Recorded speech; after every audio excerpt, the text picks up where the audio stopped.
So I went back to London and I did a gig on that very first night in a teeny tiny little room above a pub. And I went in and I was on with like a group of lads who I all like really get on with. They're really nice boys, great comics. And I walked in and I was like, this is going to be nice.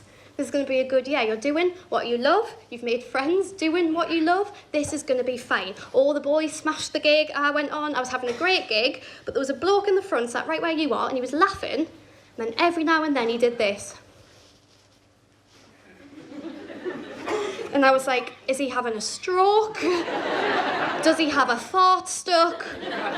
What is happening? And I kind of wanted to ask him what was wrong, but I was quite intimidated by him because he was a very like tall, white, attractive young bloke, looked quite middle class because he was very well dressed. And I was like, I feel a bit scared to talk to him, so I'm just going to leave him. He's laughing, so he's obviously fine. Finished the gig, all lovely. Went to leave, and someone pulled me hair. So I just thought it was the lads messing on, and I turned around and it's this bloke, and he just went, oh! Little Miss Comedian. It's me. Bloke from the front row. And I was like, I'm going to get skinned alive here, aren't I? He went, I've been a really big fan of you for some time. I've been admiring your work from afar. I didn't realise you were on tonight. What's the chances of that? I was like, oh, that's actually really nice. And I went, thank you. Thank you very much. Like, it sent me confidence, just proper skyrocketing. After having such a shitty end to Christmas, to have someone say this, I was like, see, look, you have done the right thing coming here. It's going to be worth it. Someone knows who you are. Someone enjoys what you do. He went, can I just give you a little bit of advice?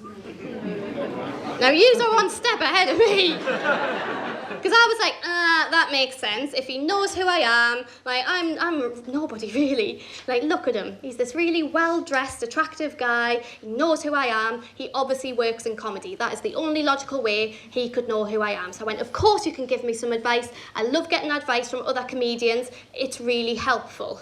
And he went, no, I'm not a comedian.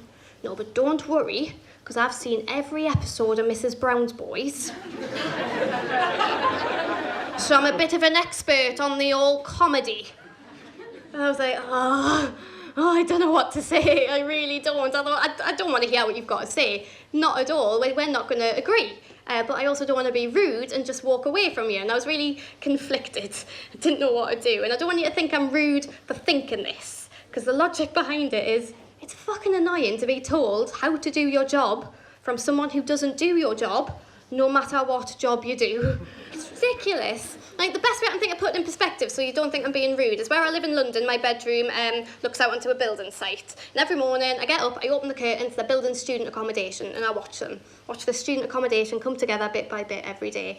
I have never felt the urge to wait till one of the lads is just clocking off, go running across the yard, grab him by his hair and go, little Mr. Builder.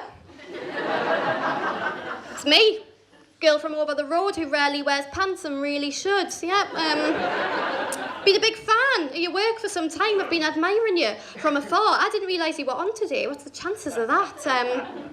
Just wondering, got a couple of minutes so I can give you some advice? Do I know anything about construction? No.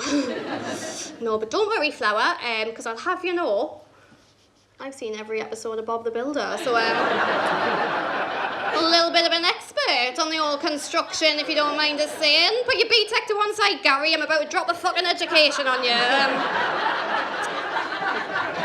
This, yeah. This is what's been troubling us, mate. I'm sorry, I had to come over. Is this your digger? Do you have any more diggers? That's your only I mean, mate, I wouldn't dream of telling you how to do your job, but your digger doesn't even have a fucking face on it. What kind of a building site are you running here?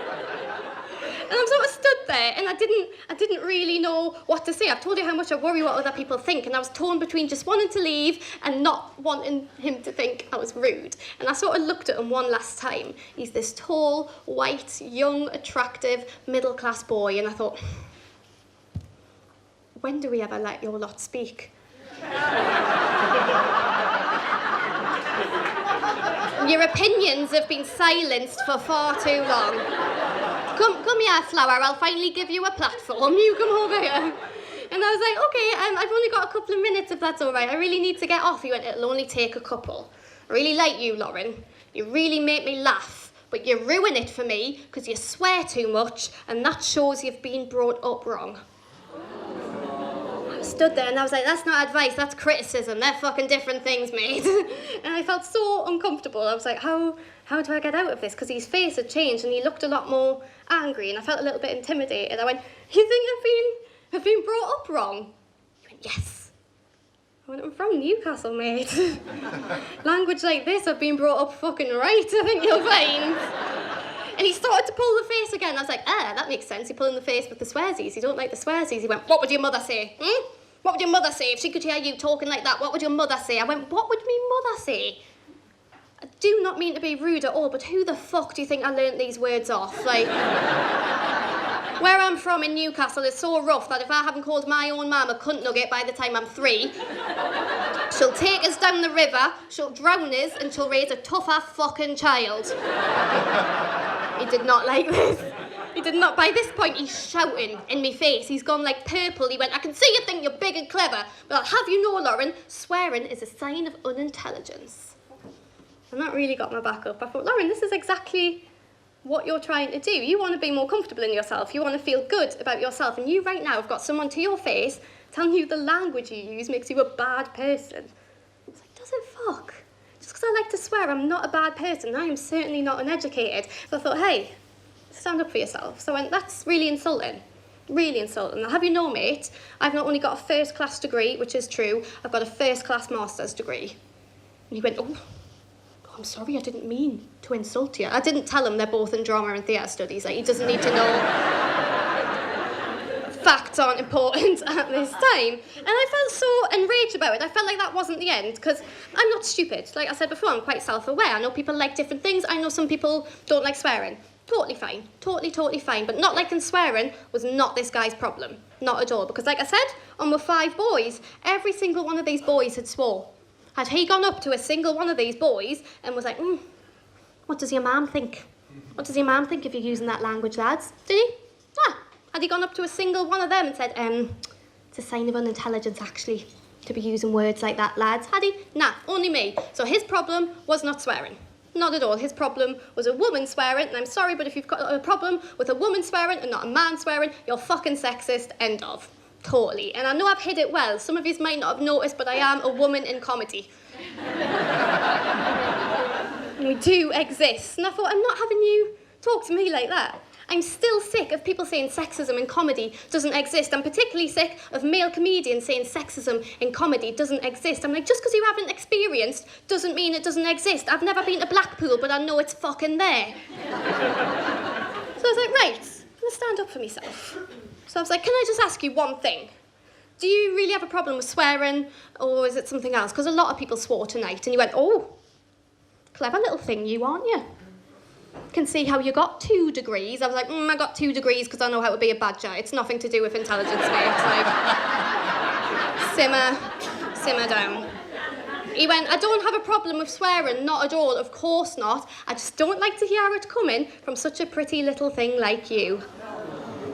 Exactly, I hope every single person in this room had the exact same reaction as me, because I'm stood there like strong, independent woman, feminist, and I just thought, can't believe it. Oh, he thinks I'm pretty.